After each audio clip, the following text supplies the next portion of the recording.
కూడి వచ్చిన దేవుని ప్రజలందరికీ ప్రభువైన యేసుక్రీస్తు వారి నామమున ప్రేమ వందనాలు తెలియజేస్తూ ఉన్నాం. అందరికీ వందనాలు. ప్రేమతో నన్ను ఆహ్వానించిన స్థానిక సంఘం పెద్దలకు, అలాగే దేవుని సేవకులు మా ప్రియులు శైలసన్న గారికి నా ప్రత్యేకమైన కృతజ్ఞతా వందనాలు తెలియజేస్తూ ఉన్నాను. నేను మీ మధ్య ఇలా ఉండడానికి ప్రభువు అనుకూలించిన సమయాన్ని బట్టి దేవుణ్ణి స్తుతిస్తున్నాను. దేవుని సేవకులు శైలసన్నతో ఉన్న సహవాస సంబంధాన్ని బట్టి మీతో ఇలా ఈరోజు ప్రభు దినం దేవుని మందిరంలో కలిసి ఆరాధన చేయడానికి ప్రభువు అనుమతించినందులకై దేవుణ్ణి స్తుతిస్తున్నాము. అలాగూ వాక్య పరిచర్య చేయడానికి కూడా స్థానిక సంఘం ఆహ్వానించిన విధం కొరకై దేవునికి స్తోత్రములు చెల్లిస్తూ ఉన్నాను. మంచిది ప్రియులారా, ఇంతవరకు మన ప్రియ ప్రభు శిలువ ప్రేమను జ్ఞాపకం చేసుకుంటూ ఆయన ఇచ్చిన రక్షణను బట్టి ఆయనను ఆరాధించి మహిమపరచి స్తుతించడానికి, అలాగే ప్రభు మనకు అనుగ్రహించిన వాటిలో ప్రభు పరిచర్య నిమిత్తం స్థానిక సంఘానికి ఇవ్వడానికి దేవుడు ఈ పరిచర్యలో, ఈ ఆదివారం ఆరాధనలో మమ్మల్ని ఇలా దర్శిస్తూ మనల్ని ఇలా నడిపిస్తూ వచ్చాడు. అందుకొరకు దేవుణ్ణి స్తుతిస్తూ ఉన్నాను. మంచిది. నా పేరు పెద్దలు అన్న పరిచయం చేసినట్లుగానే నా పేరు పులుకూరి విక్టర్ ఇమ్మానియేలు. మాది ప్రకాశం జిల్లాలో మార్కాపురం మండలం భూపతిపల్లి బొడ్డుచర్ల తర్లుపాడు అనే సమీపంలో ఉన్న గ్రామం. అక్కడ నేను నా తల్లిదండ్రులకు జన్మించాను. నేను కొద్దిపాటి విద్య అభ్యసించాను. హిందీ పండిట్ కావాలని ఆశించాను. అంతవరకు చదివాను. నేను నా యవ్వన ప్రాయంలో యేసు ప్రభువును అంగీకరించడానికి ప్రభువు నా ఎడల ఉన్న ఉద్దేశాన్ని, సంకల్పాన్ని, తన చిత్తాన్ని నెరవేరుస్తూ వచ్చాడు. మాది ఒక నామకార్థ క్రైస్తవ కుటుంబం. చిన్ననాటి నుండే మేము క్రైస్తవ సాంప్రదాయాలు ఎరిగిన వారం. మేము బ్యాప్టిస్ట్ సంస్థకు చెందిన వారము. నేను లూథరన్ మిషన్ కాంపౌండ్లో తర్లుపాడులో చదివాను. అక్కడ 1లో ప్రవేశిస్తే BEd అయిపోయి టీచర్గా వెళ్ళిపోయే అవకాశం ఉన్న ఒక పెద్ద మిషన్ కాంపౌండ్ తర్లుపాడులో ఉంది. అంచేత అక్కడ నేను విద్యను అభ్యసించాను. నా ఇంటర్మీడియట్ అయ్యి డిగ్రీకి వెళుతున్న సమయంలో మా ఊరిలో సమీపంలో ఉన్న బొడ్డుచర్ల అనే గ్రామంలో క్రిస్టియన్ బ్రదరన్ అసెంబ్లీ ఉంది, క్రైస్తవ ప్రార్థనా మందిరం. వారు మా గ్రామానికి వచ్చి సువార్త ప్రకటించేవారు. ఆ క్రమంలో అమ్మనబ్రోల్లో దేవుని సేవ చేసి మహిమలోనికి వెళ్ళిన దేవుని దాసులు దారా జోసెఫ్ గారు ఆ రాత్రి వాక్యము చెప్పుచుండగా నేను విని యేసు ప్రభువును విశ్వసించాను.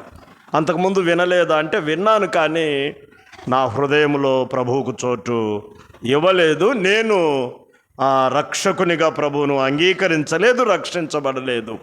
నామకార్థమైన క్రైస్తవ సహవాస జీవితంలో జీవించగా ప్రభు తన దాసుని వాక్యము ద్వారా నా యవ్వన జీవితంలో యేసు ప్రభువు నన్ను ఆకర్షించాడు. ప్రభు ఎదుట నా పాపాలు ఒప్పుకొని రక్షించబడ్డాను. నా తీర్మానం, పామూరులో దేవుని సేవ చేసి మహిమలోనికి వెళ్ళిన సాధు సుగుణరావు గారు, వారు నన్ను తీర్మానం చేయించారు. ఆ తరువాత అప్పటి నుండి నేను స్థానిక సంఘముతో సహవాసం చేస్తూ పెద్దల మధ్య పరిచర్య నేర్చుకుంటూ సాక్ష్య జీవితం, అలాగే ఆరాధనలో ఆయా స్థలాల్లో సువార్తకు వెళుతూ ఉన్నప్పుడు పెద్దలను అనుసరించి జీవించుచుండగా నేను టీచర్ పోస్టు కావాలని ఒక గొప్ప పోరాటం, సంఘర్షణ నా జీవితంలో జరుగుతున్నప్పుడు ఇలాగే మందిరానికి వెళ్ళాను. ఒక బైబిల్ స్టడీలో మా పెద్దలు మహిమలో ఉన్నారు, సైమన్ పీటర్ గారు, ఆయన దేవుని వాక్యం మాట్లాడుతూ ఉన్నాడు. తిమోతి పత్రికలో, ఫిలిప్పీలకు రాసిన పత్రికలో 2వది, ఇతని వంటి వాడెవడును లేడు. ఆ చిన్న మాటే నేను ఇప్పటికీ మరచిపోలేను. నా రక్షణ, నా బాప్తిస్మము, నా సేవది దేవుని వాక్యము, ఆ వచనాలు. ఇతని వంటి వాడెవడునూ లేడు అని తిమోతిని చూస్తే అందరూ తమ సొంత కార్యములను చూచుకొనుచున్నారు, యేసుక్రీస్తు కార్యములను చూడరు అనే ఒక చిన్న మాట మీద ఆయన దేవుని వాక్యాన్ని అందిస్తుంటే, అలాగే నేను ఒక యవనస్తునిగా కూర్చొని వింటూ, అప్పుడు నేను దేవుని సేవ కొరకు రావాలని నేను ప్రేరేపించబడి పెద్దలకు చెప్పగా వారు అన్నారు, కొంచెం ఆలోచించు, యవనస్తుడివి, ఉద్రేకంగా మనం ఎన్నడూ సేవకు రాకూడదు, ఇవన్నీ చెప్పి వారు నన్ను బలపరచి వచ్చారు. దేవుడు ఆ పిలుపును నిశ్చయం చేశాడు.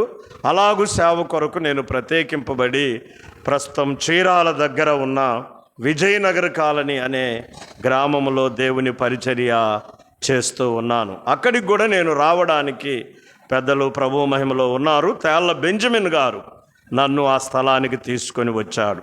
ఆయన స్థానిక సంఘ పెద్దలు, వారు నన్ను తీసుకొని వచ్చి ఆ పరిచర్యలో ఆ గ్రామంలో నేను ఉండడానికి ప్రభు సహాయం చేశాడు. నాకు వివాహం అయింది, అలాగే 3 పిల్లలను దేవుడిచ్చాడు. చిన్న పరిచర్య, స్థానిక సంఘం, చిన్న మందను ప్రభు ప్రజల మధ్య జీవించడానికి కృప చూపుతూ వచ్చాడు. ఉదయంలో ఆ స్తవంలో అన్న పరిచయం అయ్యాడు. అలాగూ మీ దగ్గరికి ఈ దినం రావడానికి ప్రభు సహాయం చేశాడు. అందును బట్టి దేవునికి ఎంతో స్తోత్రాలు చెల్లిస్తూ ఉన్నాను. దీని వెనక ఉన్నదంతా పరలోకపు దేవుడు, ఆయన సంకల్పం, ఆయన ప్రణాళిక. అందుకు తల వంచి ప్రభువును స్తుతిస్తున్నాను. రక్షించడములో, మార్పు చెందడములో, దేవుని పరిచర్యకు పిలవడములో, సంఘములో నిలపడములో, ఆయా స్థలాలలో దేవుని కృపను బట్టి మాత్రమే జీవిస్తూ, ఇలాగ మనమందరం జీవిస్తూ దేవుణ్ణి సేవిస్తున్నాం. ఇది నా చిన్న సాక్ష్యం. నా కొరకు, పరిచర్య కొరకు, కుటుంబం కొరకు ప్రార్థించాలని కోరుతూ దైవ గ్రంథాన్ని తెరచి చూచి దేవుని మాటలను మనము ఆలోచన చేద్దాం. రండి, చిన్నవాడను, అనుభవం లేనివాడను, చాలామంది గొప్ప దేవుని దాసులు, యెషయన్న, అలాగే ఎలసన్న, ఇంకా ఎందరో పెద్దలు అనుభవపూర్వకంగా ఈ స్థలంలో నిలిచి దేవుని వర్తమానాలు అందిస్తూ వచ్చారు. అయినా కొద్ది తలంపులను దేవుడు అనుకూలించిన సమయంలో జ్ఞాపకం చేసి నేను ముగింపు చేయ ఇష్టపడుతూ ఉన్నాను. దైవ గ్రంథంలో రూతు గ్రంథం 3వ అధ్యాయము 10-11 వచనాలను చదువుతున్నాను. రూతు గ్రంథం 3వ అధ్యాయం 10-11 వచనాలను చదువుతున్నాను. అతడు, నా కుమారి, యెహోవా చేత నీవు దీవెన నొందిన దానవు. కొద్దివారినే గాని గొప్పవారినే గాని యవనస్తులను నీవు వెంబడింపక ఉండుట వలన నీ మునుపటి సత్ప్రవర్తన కంటే వెనుకటి సత్ప్రవర్తన మరీ ఎక్కువైనది. కాబట్టి నా కుమారి, భయపడకుము, నీవు చెప్పినదంతయు నీకు చేసేదను. నీవు యోగ్యురాలవని నా జనులందరూ ఎరుగుదురు. ప్రార్థన చేద్దాం. నమ్మదగిన పరలోకపు తండ్రి, మహోన్నతుడు వగు మహిమగల మా దేవా, ఆకాశ మండలంలో అత్యున్నత సింహాసనం మీద ఉన్నవాడా, మీ పరిశుద్ధ పాదముల ఎదుట ప్రభు అయిన యేసుక్రీస్తు వారి పేరట మీకు స్తోత్రములు చెల్లిస్తున్నాము. మేదర మెట్లలో మీ స్వరక్తం దారవోసి సంపాదించిన స్థానిక సంఘాన్ని బట్టి, పరిశుద్ధులను బట్టి, మీ దాసులను బట్టి మీకు స్తోత్రాలు. చాలా సంవత్సరాలు ఈ స్థలంలో నిన్ను సేవించి నీ మహిమకు చేర్చబడిన పెద్దల విషయాన్ని బట్టి మీకు స్తుతులు చెల్లిస్తున్నాం. ఇప్పుడున్న స్థానిక సంఘ పెద్దలు, అలాగూ నీ దాసుల శైలతను బట్టి చేరవచ్చిన పరిశుద్ధులు అందరి నిమిత్తం మిమ్మల్ని మహిమపరుస్తూ, ఈ ప్రభువు దినములో నీ పిల్లలతో అల్పుడనైన నేను సహవాసం చేస్తూ ఆరాధనలో, ఈ వాక్య పరిచర్యలో ఇలా ఉండడానికి ఇచ్చిన అనుకూలత, అనుమతిని బట్టి మీకు స్తోత్రములు. ప్రియ ప్రభువా, ఇంతవరకు మా మధ్య మీరు మహిమపరచబడ్డారు.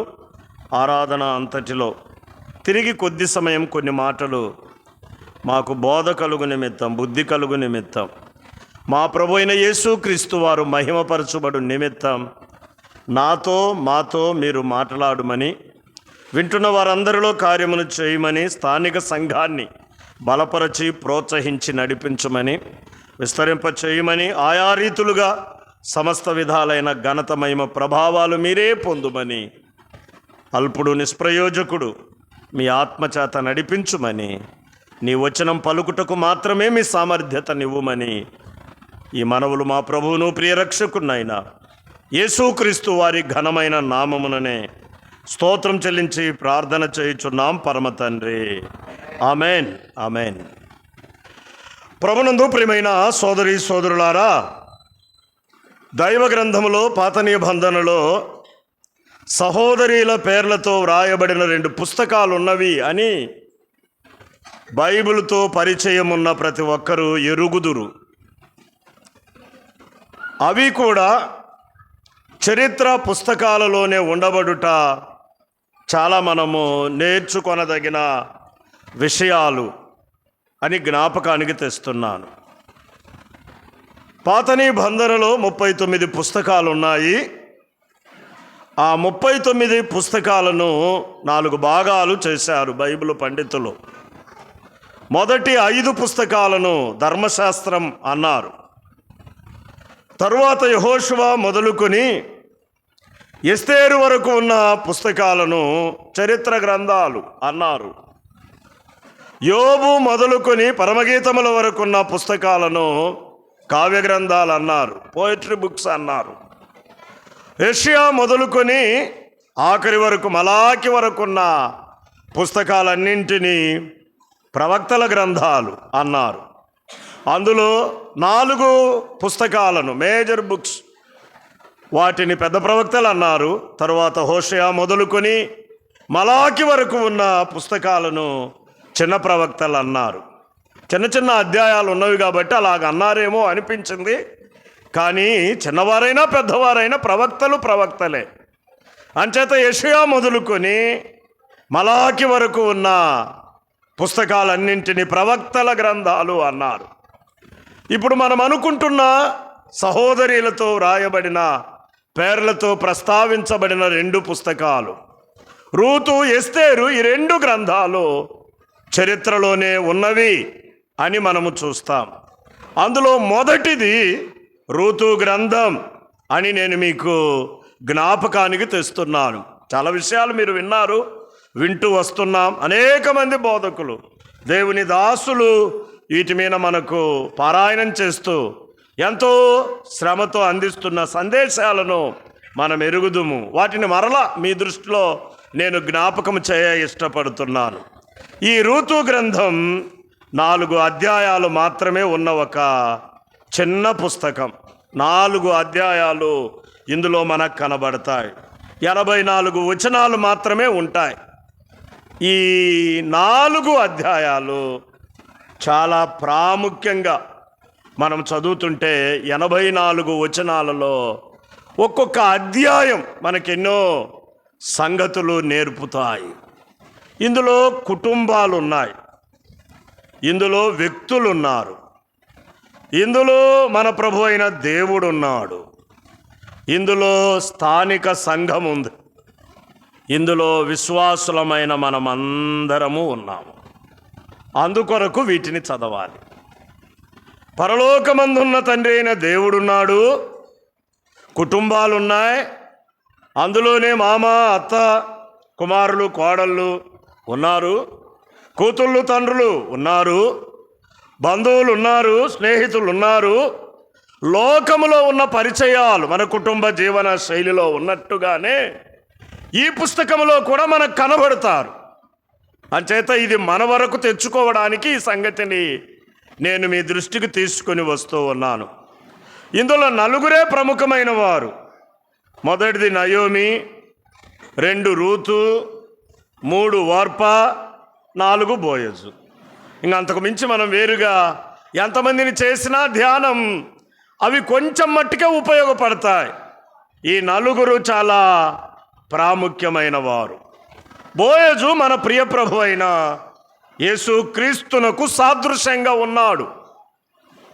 రూతు విశ్వాసికి, ఆయన స్వరక్తం ధారవో సంపాదించిన సంఘానికి, సహవాస సంబంధమైన దేవుని పిల్లలకు ఈమె చక్కని సాదృశ్యంగా ఉంది.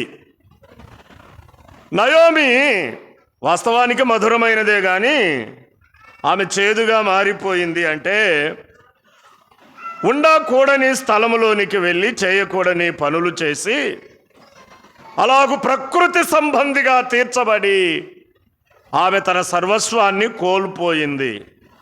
ఆమెను ఒక ప్రకృతి సంబంధిగా మనం ఆలోచన చేయవచ్చు. ఓర్పా కనబడుతుంది.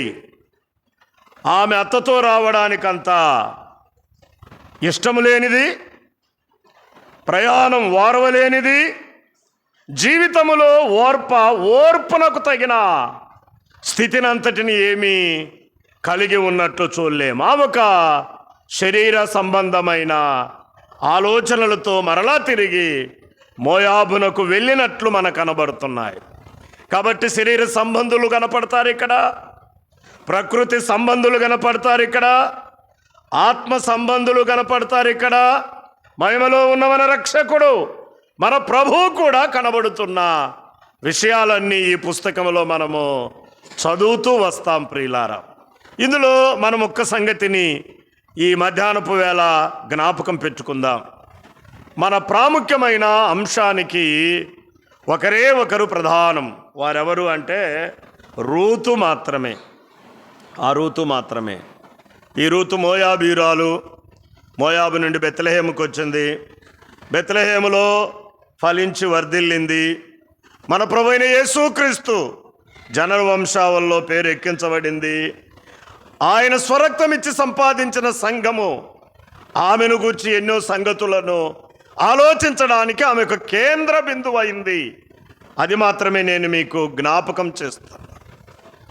అన్యురాలు బెత్లెహేమునకు చేరి బెత్లెహేము వాడైన బోయజును చేరి ఆమె ధన్యురాలైంది. అంచేత ఆ ధన్యతలన్నింటినీ మనం ఎంతో విశదీకరంగా ఆలోచించవలసిన వారమై ఉన్నాం. రండి, 3వ అధ్యాయం 10-11 వచనాల్లో బోయజు అంటున్నాడు ఇలా, కుమారి అని యెహోవా చేత నీవు దీవెన నొందిన దానవు అన్నాడు. యెహోవా చేత దీవెన నొందిన రూతు, అది ఒకటి మీరు వ్రాయాలి, గుర్తించుకోవాలి. ఎలాగూ ఆమె యెహోవా చేత దీవెన నొందింది అంటే ఈ 4 అధ్యాయాలు మనకొక ఒక్కొక్క వచనములో నుండి ఒక్కొక్క మాటను తీసుకుంటే మనకిలా అర్థమవుతుంది. మొదటి అధ్యాయం 6వ వచనములో ఆమె మోయాబును విడిచి వచ్చింది. అది ఆమె దీవెనకు మూలం. వాస్తవానికి ఆమె ఎవరు అంటే మోయాబీయురాలు. మోయాబులో అన్య దేవతలను, కెమోషు దేవతను పూజించినది. దేవుడు లేని, దేవుని ప్రజలు కానీ, దేవునితో సంబంధము లేని మనిషిగా ఆమె మోయాబులో కొద్ది సంవత్సరాలు జీవించింది. కానీ ఆమె మోయాబులో నుండి బయటకు వచ్చింది. మోయాబును విడిచి వచ్చింది. మోయాబు సంబంధాలు తెంచుకుంది. మోయాబులో ఉన్న తన తండ్రి ఇంటి వారిని, తనకు కలిగిన యావత్తును ఆమె మరచిపోయింది. ఆమె మోయాబును విడిచి వచ్చిన స్త్రీ. అది ఆమె దీవెనకు మూలం. మోయాబును విడిచి రాగానే 2వ అధ్యాయం అంటుంది 8వ వచనములో, అలాగే 23వ వచనములో బెత్లెహేమునకు చేరి బెత్లెహేములో బోయజు పొలములో నిలకడగా ఉన్నది. అది ఆమె దీవెనకు మరి ఒక కారణం ప్రియులారా. ఆమె ఎవరి పొలానికి వెళ్ళలేదు.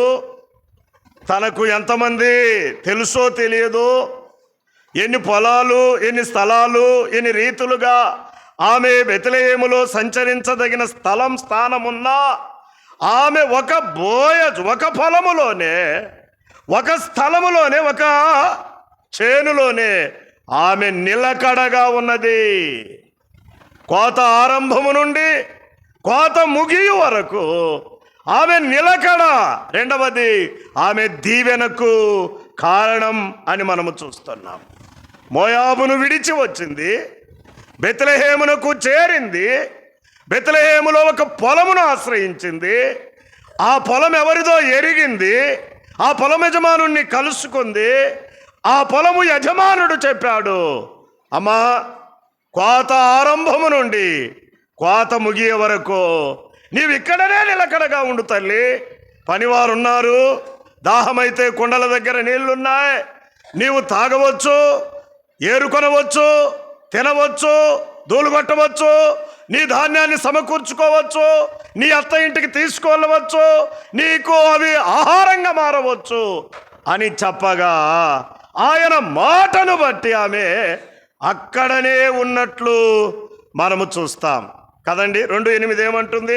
చదువుతున్నాను చూడండి. అప్పుడు బోయజు రూతుతో, నా కుమారి, నా మాట వినుము, వేరొక పొలములోనికి ఏరుకొనుటకు పోవద్దు, దేన్ని విడిచిపోవద్దు, ఇతడ నా పని కత్తెల యొద్ద నిలకడగా ఉండుము. 23వ వచనం చూడండి. కాబట్టి యవల కోతయు గోధుమల కోతయు ముగియ వరకు ఆమె ఏరుకొనుచు బోయజు పని కత్తెల యొద్ద నిలకడగా ఉన్నది. నిలకడ నేను జ్ఞాపకం చేస్తున్నాను. సరే, మీ దృష్టికి మరలా తెస్తానులేండి. ఆమె మోయాబును విడిచి వచ్చిందన్నాం కదా మొదటి అధ్యాయం 6లో. వారికి ఆహారం ఇచ్చుటకు యెహోవా తన జనులను దర్శించనని ఆమె మోయాబు దేశములో వినెను గనుక ఆమె మోయాబు దేశమును విడిచి వెళ్ళుటకై ఆమెయు ఆమె కోడన్రును ప్రయాణమైరి. ఆమె కోడన్రు అంటే ఇందులో రూతుంది. విడిచి వచ్చాను అని చూస్తున్నా. విడిచి ప్రయాణం చేసింది, చేరుకుంది, ఒక స్థలమునకు వచ్చింది, అక్కడ నివసిస్తుంది. ఇదంతా మన ఆధ్యాత్మిక కోణంలో మనకు చాలా పాఠాలు ఉన్నాయి. ఆమె విడిచి వచ్చింది. ఏం విడిచి వచ్చింది? విడిచి వచ్చిన వారినే దేవుడు దీవించాడు. ఆరంభము నుండి ఆఖరి వరకు, రేపు ప్రభు వచ్చేంత వరకు ఎవరు దీవించబడతారు అంటే విడిచి వచ్చిన వారే. విడిచి వచ్చిన వారే. ఆదికాండం 12వ అధ్యాయం 1వ వచనంలో అబ్రహాము విడిచి వచ్చాడు. నీ తండ్రి ఇంటి నుండి, నీవు పుట్టిన దేశము నుండి నేను నీకు చూపించు దేశం అనగానే ఆయన విడిచి వచ్చాడు. ఆయన్ను గొప్ప జనముగా చేశాడు. అబ్రాహాము కల్దీయుల దేశమును, ఊరను, పట్టణమును, మెసొపొతామియా నుండి దేవుని మాటను బట్టి ఆయన విడిచి వచ్చాను. అక్కడ పదం కనపడదు కానీ స్టెఫను ప్రసంగం చేస్తూ అపోస్తుల కార్యముల గ్రంథం 7వ అధ్యాయము 2వ వచనములో మనము చూస్తాం కదండి. మహిమగల దేవుడు మన పితరులకు ప్రత్యక్షమైనప్పుడు ఆయన విడిచి వచ్చాడు. అపోస్తుల కార్యములు చూడండి 7వ అధ్యాయంలో ఆ మాటను ఇలా నేను చదువుతున్నాను దేవుని వాక్యములో నుండి. దైవ గ్రంథం 7వ అధ్యాయం. సహోదరులారా, తనులారా వినుడి. మన పితరుడైన అబ్రాహామును కాపురముండకు మునుపు మెసొపొతామియాలో ఉన్నప్పుడు మహిమగల దేవుడు అతనికి ప్రత్యక్షమై నీవు నీ దేశమును నీ స్వజనమును విడిచి బయలుదేరి అన్నాడు. విడిచిపెట్టు అన్నాడు. విడిచి వచ్చాడు. ఆయన అన్నాడు, నేను నిన్ను గొప్ప జనముగా చేస్తాను అన్నాడు. అబ్రహాము విడిచి రాగానే ఈరోజు ఒక దేశం ప్రపంచంలో కనబడుతుంది. దేవుని చిత్తానుకూలంగా, దేవుని ఏర్పాటును బట్టి అబ్రహాము జీవితంలో అనుభవం మనము చూస్తాం. ఇంకా శిష్యులు మనం ఎరుగుదుము. ఒకసారి ప్రభుతో పేతురు అన్నాడు కదా, ఇదిగో మేము సమస్తమును విడిచిపెట్టి వచ్చాం, మాకేమీ దొరుకును అన్నాడు. ఏం విడిచిపెట్టారు ఆయన కొరకు? వలలు, దోణె కదండి, సముద్రం. తండ్రి మత్తయి మార్కు సువార్త 1వ అధ్యాయంలో అయ్యే కదా చూస్తాం. ఆయన విడిచి వచ్చాడు అనే సంగతిని మనము గ్రహిస్తున్నాం. అలాగైతే వినండి, ఈరోజు కూడా ప్రభు అనేకులకు ఒక గొప్ప ఆహ్వానం ఏమిటంటే, యోబు గ్రంథము దేవుని వాక్యములో నుండి చూడండి. నేను ఈ సంగతిని జ్ఞాపకం చేసి ముందుకు వెళతాను ప్రియులారా. యోబు గ్రంథంలో ఒక చిన్న మాట జ్ఞాపకం వస్తుంది, చదువుతున్నాను. 36వ అధ్యాయం 10వ వచనం చూడండి. 36:10 ఉపదేశము వినుటకై వారి చెవిని తెరివజేయును, పాపము విడిచి రండని. పాపము విడిచి, ఇది అందరి పిలుపు కదండి, యూనివర్సల్ కాల్ ఇది. ప్రయాసపడి భారం మోసుకొనిచున్న సమస్త జనులారా అంటామే. ఆ కాల్ యూనివర్సల్ కాల్. అట్లయితే ఆయన యొద్దకు రావాలంటే ఏం విడవాలి? ఆ మోయాబును విడిచింది, అబ్రహాం తల్లిదండ్రులను విడిచాడు, శిష్యులు కలిగినది యావత్తు విడిచిపెట్టి వచ్చారు. ఆమె విడిచి వచ్చినది, ప్రియమైన సోదరి సోదరుడా, ప్రియ స్నేహితులారా, చాలామంది ఆరాధించిన వారు పాపమును విడిచి వచ్చారు. ఇంకా విడవని వారు ఎవరైనా ఉంటే, పాపముతోనే ప్రయాణం చేస్తుంటే, పాపిగానే సాగుతుంటే, పాపపు క్రియలను బట్టి జీవితంలో మార్పు లేక అలాగే వెళుతుంటే, రండి రండి, ప్రభు ఇస్తున్న ఆహ్వానం, పాపము విడిచి రండి అంటున్నాడు.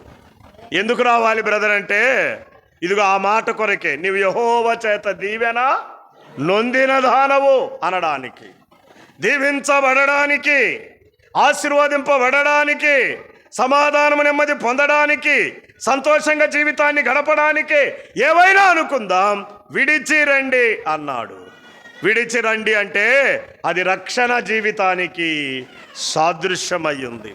రక్షించబడుటకు, రక్షింపబడి నిశ్చయంగా జీవించడానికి, రక్షించబడి లక్షణంగా బ్రతకడానికి, రక్షించబడి నెమ్మదిగా సమాధానముతో ఈ భూమి మీద నీ జీవిత దినాలు గడపడానికి పాపము విడిచి రావాలి. పాపము విడిచి రావాలి. విడిచి వచ్చి, ఒప్పుకొని వచ్చి, మారు మనసు పొంది, దేవుని హృదయములో చేర్చుకొని మనము బాప్తిస్మం పొంది ఈ భూమి మీద జీవిస్తూ ఉంటే మరొక అనుభవంలోనికి రావాలి. 2వ అధ్యాయంలో ఏమైంది? ఒక పొలములో ఆమె నిలకడగా ఉంది. ఆ పొలమే జీవము గల దేవుని సంఘం. ఆ పొలం ఎవరిది? బోయజుది. ఈ పొలం ఎవరిది? బోయజు కంటే బలవంతుడు, బోయజు కంటే శ్రేష్ఠుడు, బోయజు కంటే ఉన్నతుడు, బోయజు కంటే ఉత్తముడు మన రక్షకుడైన యేసు ప్రభు. ఆయన స్వరక్తము ద్వారా పోసి సంపాదించిన ఆయన సంఘం, మనది కాదు సంఘం. చాలాసార్లు మా సంఘం మా సంఘం అంటాం, కానీ ఎప్పుడు ఆ మాట అనకూడదు కదా. సంఘం ఎవరిది? సంఘం ఎవరిది కదండి. మనుషులదైతే మనుషులు ఉంటారు, దేవునిదైతే ఎవరుంటారు? దేవుడు ఉంటాడు. దేవుడు లేకుండా మనుషులు ఉంటే ఏమీ ప్రయోజనం లేదు. కొద్ది రోజులు బాగా కనబడతారు, సంవత్సరాలు జరుగుతుండగా ఏమవుతారు చెప్పండి? బలహీన పడిపోతారు. మనము కూడుకుంటున్నది, మనము ఉంటున్నది జీవము గల దేవుని, ఆయన స్వరక్తం ధారవో సంపాదించిన ఆయన సంఘం. అది మనం గుర్తించాలి. ఈ సంఘములో ఎంతవరకంటే నీవు జీవించు దినములంతటా ఎలా ఉండాలి చెప్పండి? నిలకడగా ఉండాలి, కుదురుగా ఉండాలి, స్థిరంగా ఉండాలి. చాలా వచనాలు ఉన్నాయి, నేనేం చెప్పదలుచుకోలేదు, మీ అందరు ఎరుగుదురు కాబట్టి. బలంగా ఉండాలి. కొందరికి కుదురుబాటు ఉండదు, కొందరికి నిలకడ ఉండదు, కొందరికి స్థిరత ఉండదు.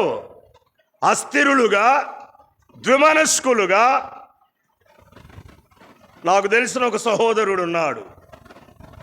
ఆయన నెలకు 4 వారాలైతే ఆ ఊరిలో 4 చర్చిలకు వెళ్తాడు. ఒకవేళ 5వ వారం వస్తే ఏమన్నంటే మొదట పోయిన దానికి వెళ్తాడట. ఉన్నది 4 కాబట్టి 4కు వెళతారు. ఏమట నిలకడన్నామా? నిలకడన్నామా? ప్రభు వచ్చునంత వరకు, ఈ భూమి మీద జీవితం ఉన్నంత వరకు ఆయన సంఘములో మనము స్థిరంగా ఉండాలి. దేవుని సంఘం అంటే కుటుంబం అండి. ఇక్కడ మన తండ్రి ఉన్నాడు, యజమానుడు ఉన్నాడు, ప్రభువు ఉన్నాడు. మనమందరం ఎవరిమి అంటే సహోదర సహోదరీలం. ఒక కుటుంబంలో ఏవో చిన్న చిన్నవి ఉండక రాక మానవు. వాటిని బట్టి మనము తల్లిదండ్రులు మార్చలేము, కుటుంబాన్ని విడిచిపెట్టలేము. అలాగైతే బాగా ఆలోచన చేయండి. దేవుని సంఘమును కూడా మనం ఎన్నడూనో విడిచిపెట్టకూడదు. కూడదు. ఆమె నిలకడగా ఉంది కాబట్టే ఆమెకు ఒక గుర్తింపు వచ్చింది, గౌరవం వచ్చింది. ఆమె నిలకడగలిగినది అని మనము చూస్తున్నాం. 3వ అధ్యాయం 10వ వచనంలో చూడండి. యెహోవా చేత దీవెన నొందింది 3వ అధ్యాయంలో. 4వ అధ్యాయం 12-13లో ఆమె ఫలించి వర్ధిల్లింది. 4వ అధ్యాయం 12 చూడండి. ఎఫ్రతాలో నీవు క్షేమం వృద్ధి కలిగిన వాడవై బెత్లెహేములో నీవు ఖ్యాతి నొందుదువుగాక. యెహోవా ఈ యవని రాలి వలన నీకు దయచేయు సంతానమును నీ కుటుంబమును తామారు యూదాకు కనిన ఫెరేసు కుటుంబం వలె ఉండును గాక అనిరి.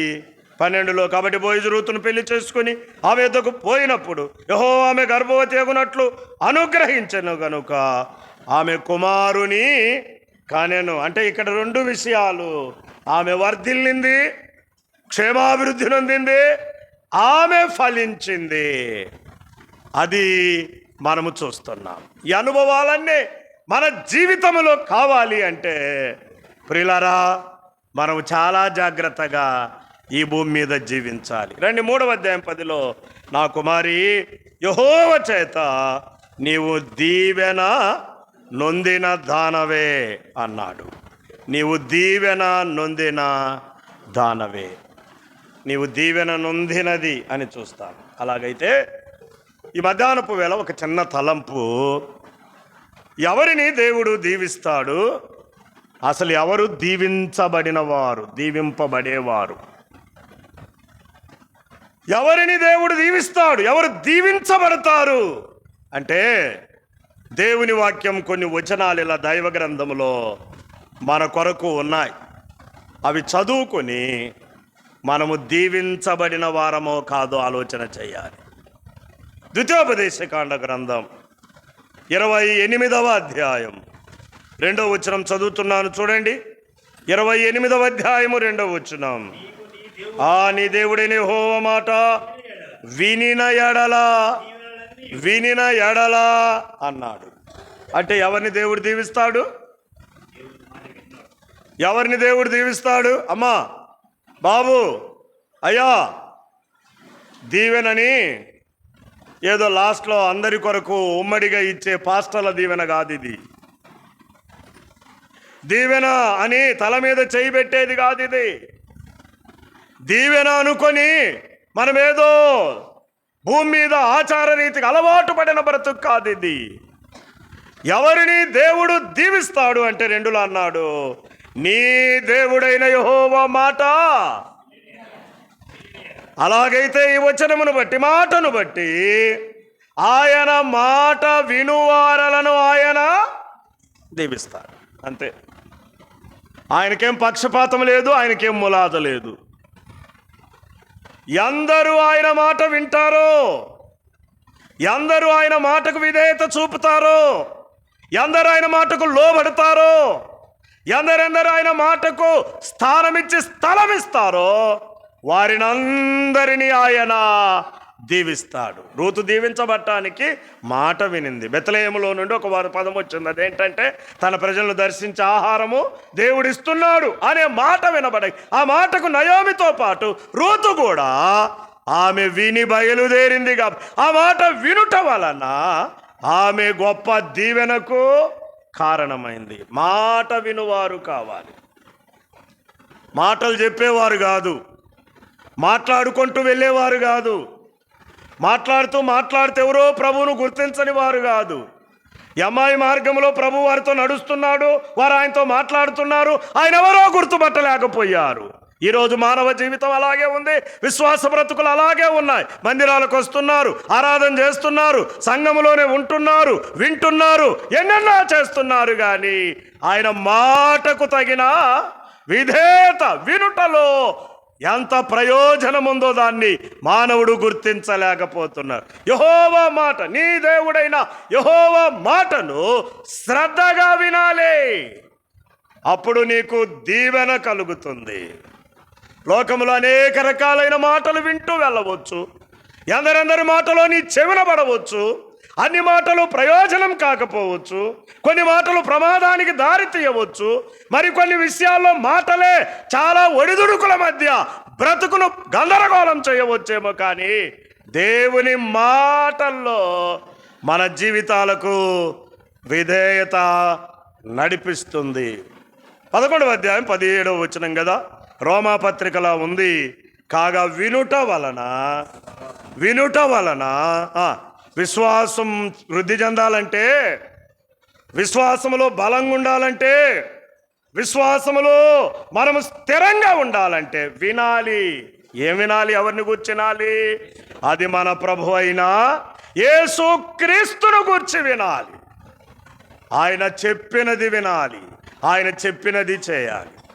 యోహాను సువార్త 2వ అధ్యాయం 3 నుండి చదువుతుంటే మరి అన్నది కదా, ఆయన మీతో చెప్పునది ఆయన మాట విని చేయండి. ఆయన ఏం మాట్లాడుతున్నాడో వినండి, ఆయన ఏం చెప్పుచున్నాడో చూడండి, అప్పుడే అన్నాడు. ప్రియులారా, విశ్వాస జీవితంలో ఆ మాట కావాలి. దేవుడు సౌలునకు ఒక ఆజ్ఞాపించాడు. అమాలేకీయులను ఎవరిని బ్రతకనియొద్దు, వారు పాపాత్ములు, వారు శత్రువులు, వారు ఉండకూడదు, సమూలంగా నాశనం చెయ్యంటే సౌలు ఏం చేశాడండి? బలమైన వాటిని తీసుకొచ్చి యెహోవాకు బలర్పించాలని ఎద్దులు, కోడెలు అన్నింటిని నిలిపాడు. సమూయేలును పిలిచాడు. దేవుడు పిలిచి, సమూయేలు, నేను నీకేం చెప్పాను, నువ్వు సౌలుకేం చెప్పావు, సౌలు చేయుచున్నదేంటి అన్నాడు.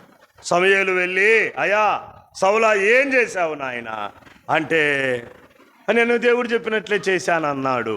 అనగానే ఆయన అన్నాడు, నాకు వినపడుచున్న రంకెలు, నాకు వినబడుచున్న కేకలు ఏమిటి అంటే, ఆయన అన్నాడు, ఇవి దేవునికి బలర్పిద్దామని, ఆ బలులతో దేవుని సంతోషపెడదామని నేను మిగిల్చుకొచ్చాను అంటే, దేవుడు అన్నాడు. సమూయేలు మొదటి గ్రంథం 15వ అధ్యాయములో. ప్రియులారా, మనం చూస్తాం ఇవన్నీ. నేను జ్ఞాపకం చేయ ఇష్టపడుతున్నాను. దేవుని వాక్యములో చూడండి, 22వ వచనం. అందుకు సమూయేలు 15:22 అందుకు సమూయేలు, తాను సెలవిచ్చిన ఆజ్ఞను ఒకడు గైకొనుట వలన యెహోవా సంతోషించున్నట్లు ఒకడు దహన బలులను అర్పించుట వలన ఆయన సంతోషించునా? ఆలోచించుము. బలులు అర్పించుట కంటే, ఆజ్ఞను గైకొనుటయు, పొట్టేళ్లకు అర్పించుట కంటే మాట వినుటయు. ఆ మాటను గుర్తుపెట్టండి. ఏం వినాలి బ్రదర్? దేవుని మాట వినాలి, దేవుని దాసుల మాట వినాలి, దేవుని సంఘములో పెద్దల మాట వినాలి. ఆ మాట వినాలి, అది శ్రేష్టం. ఆరాధన అర్పణల కంటే కదండి, మేమేమో అది చేస్తున్నామని చెప్పుకునే కంటే మాట వినుట అది ప్రాముఖ్యం. హెబ్రీయులకు రాసిన పత్రిక 13వ అధ్యాయంలో ఇలాగుంటుంది కదా, చదువుతున్నాను చూడండి. 17వ వచనం. మీ పైన నాయకులుగా ఉన్నవారు లెక్క ఒప్పజెప్పవలసిన వారై వలె మీ ఆత్మలను కాయుచున్నారు. వారు దుఃఖముతో పని చేసిన ఎల్ల మీకు నిష్ప్రయోజనము గనుక దుఃఖముతో కాక ఆనందముతో చేయునట్లు వారి మాట విని వారికి దేవుని మాట విన్నవాడు సంఘం మాట వింటాడు, సంఘం మాట వినేవాడు పెద్దల మాట వింటాడు, పెద్దల మాట వినేవాడు దేవుని దాసుల మాట వింటాడు. వినని వాడికి అంత చెప్పినా కదండి, చెవిటోడికి ముందు ఏదో చేస్తున్నామని కలివిడిగా ఉండొచ్చు, కలిసి ఉండవచ్చు, కలగలుపుగా ఉండవచ్చు, కానీ చాలాసార్లు మాట వినక నష్టపోతున్నాం. దీవెన ఎప్పుడు అంటే మాట వినుటలో. నీ దేవుడైన యెహోవా వాక్కు, నీ దేవుడైన యెహోవా మాటను శ్రద్ధగా వినిన ఎడలా ఈ దీవెనలన్నీ అన్నాడు. అక్కడ చాలా ఉన్నాయి, వాటన్నింటిని ఆలోచన చేయండి. యెహోవా మాట వినుట శ్రేష్టం. మనుషుల మాటల కంటే దేవుని మాటకు స్థలం ఇవ్వాలి. అపోస్తుల కార్యముల గ్రంథం దేవుని వాక్యములు చూడండి, 4వ అధ్యాయం 19వ వచనం. అందుకు పేతురును యోహానును వారిని చూచి, దేవుని మాట వినుట కంటే మీ మాట వినుట దేవుని దృష్టికి న్యాయమా? మీరు చెప్పారులేండి, మీరు చెప్పుచున్నారులేండి, మీరు చెప్పింది కూడా మేము ఆలోచిస్తున్నాములేండి, కానీ మా దేవుడు ఒకటి చెప్పాడు మాకు. ఆయన చెప్పినది చేయకుండా మీ మాట వినుట న్యాయమా అంటున్నారు. అంటే వారు ఎవరి మాటకు స్థానం ఇస్తున్నారు? దేవుని మాటకు. మనుషుల మాటల కంటే, లోకం మాటల కంటే, నాయకుల మాటల కంటే కదండి, ప్రకృతి సంబంధుల ఆలోచనలన్నింటికంటే వారు దేవుని మాటను వింటున్నారు. ఎవరు దీవించబడతారు అంటే ప్రియులారా, రూతు దీవించబడడానికి కారణం, బోయజు నోటా మాట పలకడానికి కారణం, నీ యెహోవా దీవెన నొందిన దానవు అనడానికి కారణం, ఆమె దేవుని మాట వినింది. మోయాబులుండగా వినింది, తన దేశంలో ఉండగా వినింది, తన తల్లిదండ్రుల యుద్ధ ఉండగా వినింది, తన బంధువుల యుద్ధ ఉండగా వినింది. ఆమె వినింది, ఇదంతా వ్యర్థం అనుకుంది. జీవము గల దేవుని మాటకు స్థానం ఇచ్చి ఆమె బయలుదేరి ప్రయాణము చేసి, ప్రయాసైన కష్టమైన, తన తోడికోడలు వెళ్ళిపోతున్నా, కొంతమంది ఆగిపోతున్నా, కొంతమంది సాగలేకపోతున్నా, తాను మాత్రం దేవుని మాటకు స్థానం ఇచ్చి ఆమె సాగి బెత్లెహేమునకు చేరింది. అత్త కూడా తొందరపాటు పడింది కదండి. నా కుమార్తెలారా మరలండి, వెనక్కెళ్ళండి, ఇంకా మీరేమన్నా నాతో ఉంటారా, మరలా వెళ్ళి వివాహాలు చేసుకోండి, అలా ఇలా అని చెప్పుతూ ఉంటే ఆ మంది మరణము తప్ప మరణము తప్ప నా ఓ తోడు రావద్దనగాకు, నేను నీవు ఒకవేళ ఎడబాటు చెందామా అంటే అది ఒక మరణం. ఎంత మాటకు స్థానం ఉంది ప్రియులారా. మాట వినుట వలన ఆమె దీవించబడింది. రెండవ సంగతి జ్ఞాపకం చేస్తాను. యావేలు గ్రంథం 2వ అధ్యాయం 13, 14 త్వరగా ఈ రెండు మాటలు జ్ఞాపకం చేస్తాను. చూడండి, యావేలు గ్రంథం 2వ అధ్యాయం 13వ అధ్యాయం 14వ వచనం చదువుతున్నారు. మీ దేవుడైన యెహోవా కరుణావాత్సల్యములు గలవాడును శాంతమూర్తి అత్యంత కృపగలవాడునయ్యుండి తాను చేయనుద్దేశించిన కీడును చేయక పశ్చాత్తాపపడును గనుక మీ వస్త్రములను కాక మీ హృదయములను చింపుకొని ఆయన తట్టు తిరుగుడి. ఒకవేళ ఆయన మనస్సు తిప్పుకొని పశ్చాత్తాపడి మీ దేవుడైన యెహోవాకు తగిన నైవేద్యమును పానార్పణమును మీకు దీవెనగా అనుగ్రహించును. ఎప్పుడు దీవెన? పశ్చాత్తాపము కదండి, హృదయ మార్పు, ఆయన వైపు తిరుగుట, ఒక్కొక్కటి ఉన్నాయిలేండి అక్కడ. నేను జ్ఞాపకం చేసే మాట ఏంటంటే, ఎవరి హృదయాలలో భారభరితమైన పశ్చాత్తాపము, మార్పు, హృదయములలో బాధ్యత అయినటువంటి ప్రభువును గుర్చిన ఆలోచన ఉంటుందో వారికి దేవుడు ఏమనుగ్రహిస్తాడు? దీవెన ఇస్తాడు. ప్రభువును గూర్చి, ప్రభు సన్నిధిని గూర్చి, ప్రభు లోకమును గూర్చి ఇలా ఊహిద్దాములేండి అన్నీ. వాటన్నింటినీ గూర్చి ఆలోచన చేయు వారికి దీవెన ఉంది. రూతు బెత్లెహేమును చూడలా. బెత్లెహేములో ఎవరున్నారో తెలియదు. బెత్లెహేమునకు వెళితే ఈమెతో నా స్థితిగతులు ఏమిటి అని అనుకోలేదు. చూడని దాని కొరకు నిరీక్షణతో, చూడని ఏర్పాట్లన్నింటినీ ఆయా రకాలుగా అనుభవంలో జీవించడానికి ఆమె హృదయములో ఒక నిశ్చయత, తీర్మానం, మార్పును కలిగి ప్రయాణం చేసింది. దేవుడు దేనికి శిల్పియు? పునాదుల పట్టణం కొరకు మనం ఏం చూస్తున్నాం? ఎదురు చూస్తున్నాం. దేవుడు తను ప్రేమించు వారి కొరకు ఏవేవి సిద్ధపరచను, ఇవన్నీ మనవి. ఈ భారము మనలో ఉంటే మనకేముంది చెప్పండి? అక్కడ బోయజు ఉన్నాడు, సిద్ధపరిచాడు. అక్కడ చేనుంది, సిద్ధపరిచాడు. ధాన్యం ఉంది, తినడానికి సిద్ధపరిచాడు. తాగడానికి కుండలు సిద్ధపరిచాడు. అవి దీవెనగా చేయగలిగిన వాడు అనే సంగతిని చూస్తాం. ఎప్పుడండి అంటే మన హృదయములలో దేనిని గూర్చి చింతపడక, దేనిని గూర్చి విచారించక, దేని విషయమై మనస్సు లేక మనము దేవుని వైపు చూచి సాగుతుంటే దేవుడు మనకు దీవెన అనుగ్రహిస్తాడు. ఇవి పాస్టర్లు ఇచ్చే దీవెనలు కాదు, మందిరాలు ఇచ్చే దీవెనలు కాదు. మహిమగల దేవుడు మానవులకు ఇచ్చే దీవెనలను మనము చూస్తున్నాం. అది రెండవది. మరొక మాటను చదువుతున్నాను. సామెతల గ్రంథం 11వ అధ్యాయం 11వ వచనానికి రండి. అక్కడే ఆ సామెతల గ్రంథంలోనే ఉండండి. 2-3 విషయాలు జ్ఞాపకం చేస్తాను. సామెతల గ్రంథం 11వ అధ్యాయం 11వ వచనం. యథార్థవంతుల దీవెన వలన పట్టణమునకు కీర్తి కలగడానికి, కీర్తి రావడానికి. ఇక్కడ మరలా మనము రూతు దగ్గరికే వెళ్ళాలి.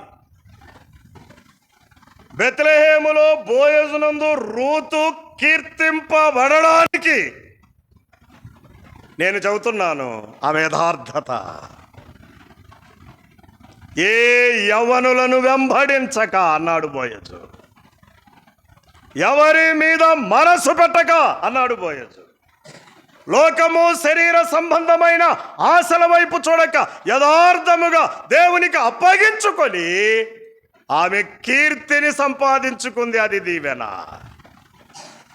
నీ యథార్థతే నీ కీర్తికి ప్రఖ్యాతికి కారణం కావాలి ప్రియులారా. నీ పట్టణములో, నీ ఊరిలో బెత్లెహేం అనగానే బోయజు వస్తాడు.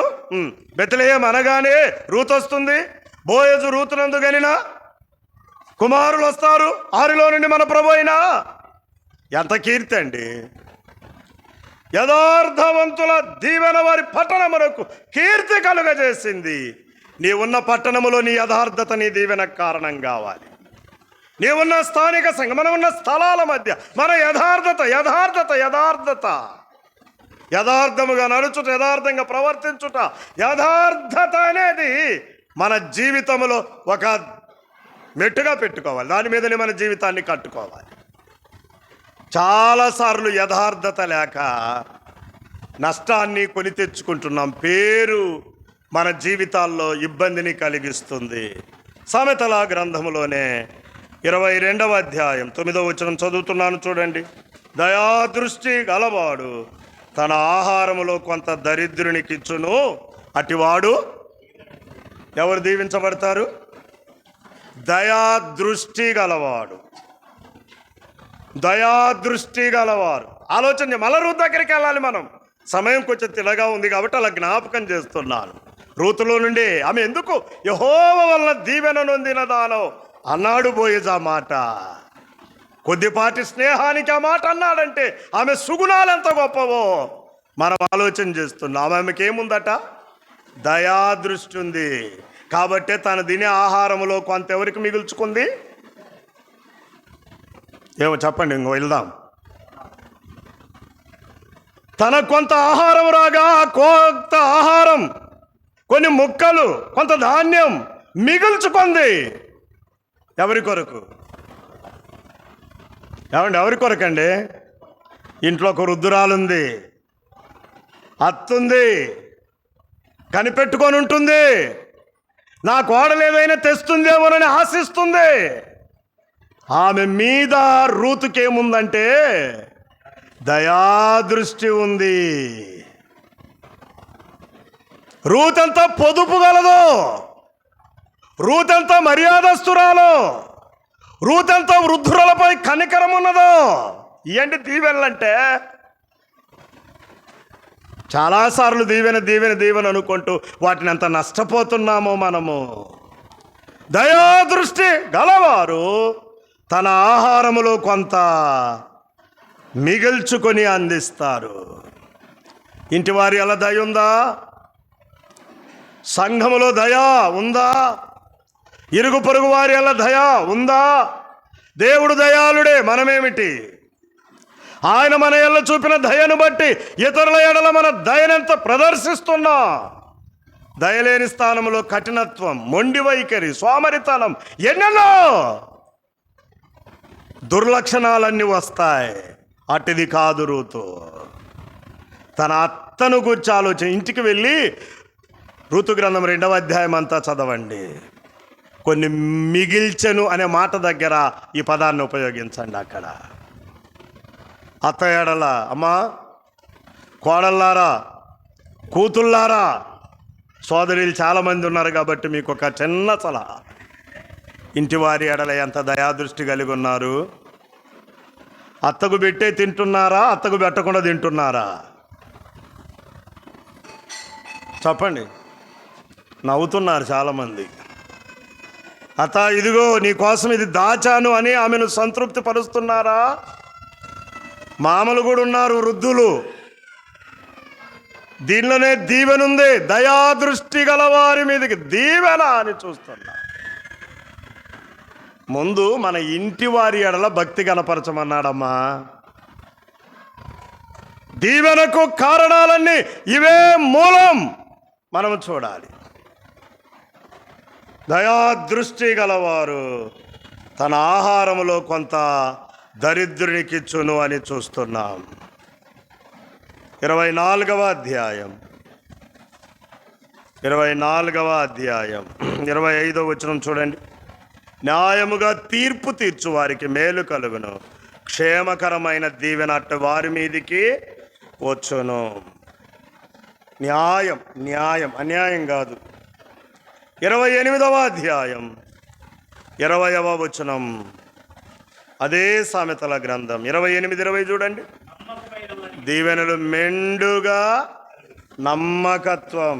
ఋతు దగ్గరనే ఆలోచించండి సోదరిలారా, ఇంటికి వెళ్ళి. న్యాయము నమ్మకత్వం దీవెనకు కారణం. బోయజ్ అన్నాడు, నా కుమారే, నీవు యెహోవా వలన దీవెన నొందిన దానవు. నీవు దేవుని వలన దీవెన నొందాలంటే ఇవన్నీ ఋతులో నుండి మనం సంపాదించుకోవాలి. 3వ అధ్యాయం మలాకి గ్రంథం 10వ వచనంలో ఏమన్నాడు? మీకు దీవెన కలుగునట్లు నా మందిరపు నిధిలోనికి రండి అన్నాడు. ఏం తీసుకురావాలి? దేవుడు అనుగ్రహించిన వాటినన్నింటిని దేవునికి న్యాయంగా ఇవ్వడానికి తీసుకురావాలి. ఇచ్చువానికి దీవెనుంది. అది నేను అక్కడ ఆ మాటను జ్ఞాపకం చేయబోయింది. ఇచ్చుటలో దీవెనుంది. ఏమిచ్చుటలో? న్యాయంగా దేవుడు మనకేది ఇచ్చాడో, ఎలా ఇచ్చాడో, ఎంత ఇచ్చాడో కూర్చొని కుటుంబంగా దేవునికి స్తోత్రం చెల్లించి, ఇది మన ఇంటి వరకు మాత్రమే కాదు, దేవుని ఇంటికి కూడా దీనికి చెంది ఉంది, అందులో కూడా ఇది న్యాయంగా నీతిగా అర్పించాలి. అలా ఇచ్చినప్పుడే మనకు దీవెనుంది అనుకోవాలి. రూతు ఇచ్చింది. రూతు ఇచ్చుటలో ఒక శ్రేష్టమైన అనుభవాన్ని కలిగి ఉంది. ఆమె జీవితం ఇచ్చింది. జీవన భాగములో ఆమె కొంత దేవుని ప్రజల మధ్య కుటుంబములకు అప్పగించినదిగా కనబడుతుంది. ఎవరి ఇంటికి వెళ్ళొద్దు, ఎవరి పొలంలోకి వెళ్ళొద్దు, ఎక్కడికి వెళ్ళొద్దు, ఇక్కడే నిలకడగా ఉండుము. ఇక్కడ ఎవరున్నారు అంటే పనివారు అన్నాడు. ఆ పనివారల మధ్యలో ఉంది రూతు. పరిగె ఏరుకుంటుంది రూతు. ఆ పరిగలోని భాగములో పనివారల మధ్య ఆమె ఇస్తూ బ్రతుకుతుంది. తన ఆహారం ఇచ్చిందన్నారు పెద్దలు, ధాన్యములోని భాగం ఇచ్చిందన్నారు పెద్దలు. అనుభవపూర్వంగా వారి లోకంలో వారు ఇవ్వడములోనే క్షేమాభివృద్ధి నొందారు. నేను ఇలాగ అనుకున్నాను, ఒక చిన్న మాట జ్ఞాపకం చేయాలని. ఎలిమెలేకు నయోమి పేర్లు పెట్టుకొని దేవునికి ఒక కరువులు వెళ్ళిపోయారు. అదే కరువులో నుండి ఎవరు వచ్చారు? రూతు వచ్చింది. అదే కరువులో అత్త తాను తన కుటుంబం పోషించబడటానికి ఎంత మార్గదర్శకంగా నిలబడిపోయిందో మనము చూస్తున్నాం. ఇచ్చుట మనం ఎలా చూడాలంటే మన ప్రభు దగ్గర నుండి రావాలి. ఇప్పుడు మన సొంత రక్షకుని కొరకు తన సొంత రక్షకుణ్ణి ఇచ్చుటకు వెను తీయలేదు అన్నాడు. రోమపత్రిక 8వ అధ్యాయం 32 నుండి. ఆయనతో పాటు సమస్తమునిచ్చాడు అన్నాడు. అబ్బా, ఆ 2 మాటలు చాలా లోతైన భావాలండి. రక్షించాడు, రక్షణతో పాటు సమస్తమును ఇచ్చాడు. మనం మాత్రం ఆయనకి ఇవ్వడానికి కొలత వేస్తున్నాం, చేతులు బిగిస్తున్నాం, ముడుచుకుంటున్నాం. చాలాసార్లు మనం ఆయన సిలువ ప్రేమ ఆరాధన మట్టుకు పరిమితం చేసుకొని దేవా మా రక్షణకై స్తోత్రం అంటున్నాం. కానీ రక్షించబడిన మనము ఎందులో, ఎన్ని విషయాలలో ఆయనకి ఇచ్చి ఆయనను గణపరచాలో మాసిదోనియా క్రైస్తవ్య జీవితం మనకు దూరంగా నిలబడిపోయింది.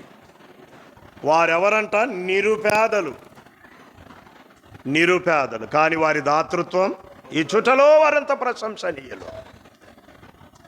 మానవుల రక్షణ కొరకు మహిమగల దేవుడు తన కుమారుణ్ణి, ఏకైక కుమారుణ్ణి, సొంత కుమారుణ్ణి ఆయన వెనుదీయలేదు. మనల్ని ప్రేమించి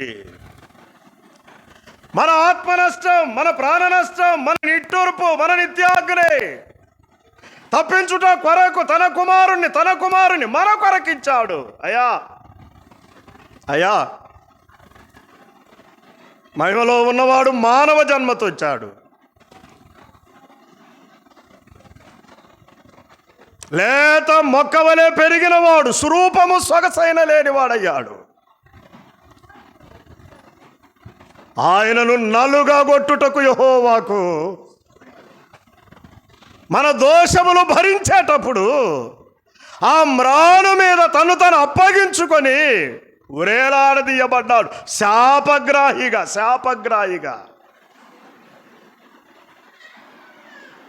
పాపం శాపం మనది అయితే ఏమి లేని వాని మీద మోపబడితే ఉరేలాడాడు. దేహమునిచ్చాడు, శరీరమునిచ్చాడు, నిలువెల్లా నలుగగొట్టబడ్డాడు, ప్రాణమిచ్చాడు. ఎవరి కొరకండి అంటే నీ రక్షణ కొరకు, మన రక్షణ కొరకు. మన రక్షకుని దగ్గర ఉన్నదంతా ఇచ్చాడు, ఇంకేమి లేదు ఆయన దగ్గర. కేక వేసి ప్రాణమునిచ్చాడు. ఈ మధ్యాహ్నపు వేళ ఆయన ఇచ్చినవన్నీ అనుభవిస్తూ,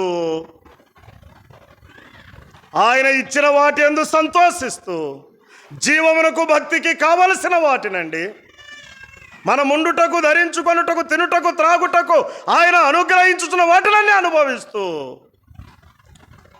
ఏమిస్తున్నాం ఆలోచన చేద్దాం. తలలు ఉంచుదాం, కళ్ళు ముద్దాం. నీవు యెహోవా వలన దీవెన నొందిన దానవు. నా కుమారి, నీవు యెహోవా వలన దీవెన నొందావు, దీవించబడ్డావు అని బోయజు రూతుతో అన్నమాట. పరలోకమందున్న దేవుడు మనల్ని గురించి కూడా ఈ మాట అనగలడా? దీవెనకు పాత్రులమా? దీవించబడుతున్నామా? దీవెనలాకే వెళ్ళిపోతున్నామా? ప్రేమగల తండ్రి, మీకు స్తోత్రం. ఈ మధ్యాహ్నం వేళ విన్న సంగతులు మా హృదయాల్లో నిలపండి. మేము దీవింపబడలేకుండడానికి ఏ లోపములు మా ముందున్నవో వాటిని సరిచేసుకొనగలిగిన సామర్థ్యతనివ్వండి, ఆలోచన ఇవ్వండి. మేము చేయుచున్న లోపములన్నీ క్షమించి మమ్మల్ని సంపూర్ణులుగా చేసి రూతు వలె మమ్మల్ని వర్ధిల్లింపచేసి మేలుతో నింపుమని స్థానిక సంఘాన్ని, ఈ దాసులు పెద్దలందరినీ మీ దయగల హస్తాలకే అప్పగిస్తూ మా కొరకు త్వరగా రానయ్యున్న యేసు ప్రభు వారి నామమున స్తుతించి ప్రార్థిస్తున్నాం పరమ తండ్రి. ఆమేన్.